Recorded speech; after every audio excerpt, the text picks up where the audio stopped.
kasih karunia dan damai sejahtera Allah Bapa kita dan anaknya Tuhan Yesus Kristus menyertai saudara. Amin. Shalom, saudara-saudari yang terkasih di dalam nama Tuhan Yesus Kristus. Senang bisa menyapa saudara di tempat saudara berada hari ini, dalam dimensi yang berbeda tetapi dalam dunia yang sama.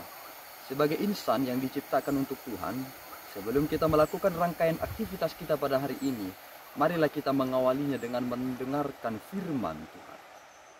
Shalom, selamat pagi.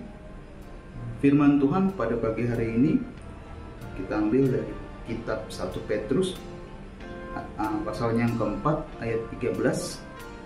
Demikianlah firman Tuhan. Sebaliknya, bersukacitalah sesuai dengan bagian yang kamu dapat dalam penderitaan Kristus, supaya kamu juga boleh bergembira dan bersukacita pada waktu Ia menyatakan kemuliaannya. Sekian firman Tuhan, kiranya berkat Tuhan selalu menyertai kita semua. Amin. Saudara-saudari yang terkasih di dalam nama Tuhan Yesus Kristus, lagi-lagi Rasul-Rasul Kristus mempergunakan rasio terbalik dalam menyikapi segala persoalan.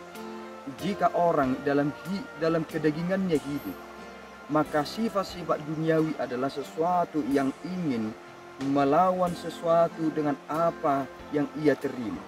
Artinya aksi selalu berbanding lurus dengan reaksi. Tetapi ternyata dalam 1 Petrus ini kita menemukan rasio yang terbalik. Mengapa? Bahkan ketika kita menderita dalam penderitaan Yesus Kristus, itulah kegembiraan yang sejati. Bukankah saudara itu menjadi pengertian yang terbalik? Mengapa ini sangat penting dalam kehidupan kita saat ini? Karena ternyata sudah semakin sedikit orang yang kurang kesabarannya dalam penderitaannya. Ketika ia menempuh perjalanan hidupnya, berada di dalam fase tertinggi, ada kritik dari bawah, dia langsung down dan tidak dapat menyikapi segala sesuatunya. Padahal kita mengerti satu hal, semakin kita mendapatkan banyak hal, maka semakin kita akan menderita juga di dalamnya karena pertanggungjawaban yang besar di dalamnya. Mengapa kita harus bergembira dalam penderitaan yang dialami Kristus itu terjadi di dalam kita? Karena ternyata kita mengetahui hidup di balik hidup.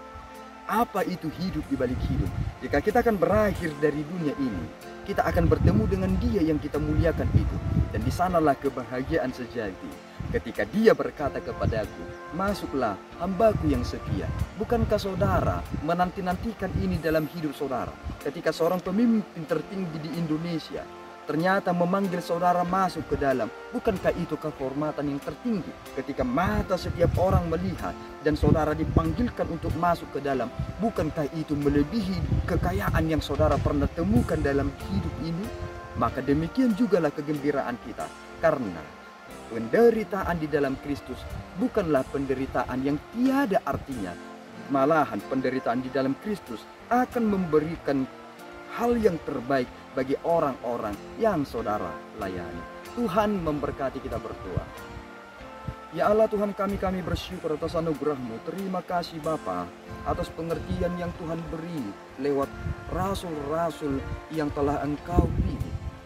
Lewat Petrus yang memberikan peneguhan kepada kami, supaya kami tidak menghindari penderitaan di dalam Kristus, tetapi kami bergembira atas segala sesuatunya jika kami diperkenankan menghadapi penderitaan ini.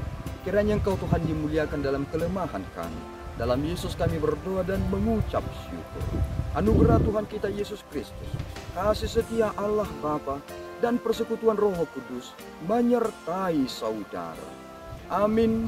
Tuhan Yesus memberkati.